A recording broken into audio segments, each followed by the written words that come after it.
সম্মানিত ভিউয়ার্স, সম্মানিত ভাই বন্ধুগণ, আজকে আপনাদেরকে আমি 3 নম্বর টেকনিক ফাইটিং শেখাবো।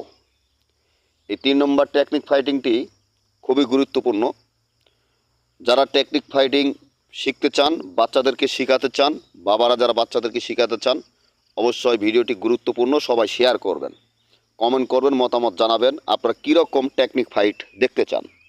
তো সম্মানিত ভিউয়ার্স, সামনে থেকে যদি কেউ আসে আপনার সাথে তর্কাতর্কি করছে, তখন আপনার এই যে এখানে বা এই কলারে হাত দিতে পারে, ধরতে পারে। তো ওই সময় কি করণীয়, কিভাবে আক্রমণ করবেন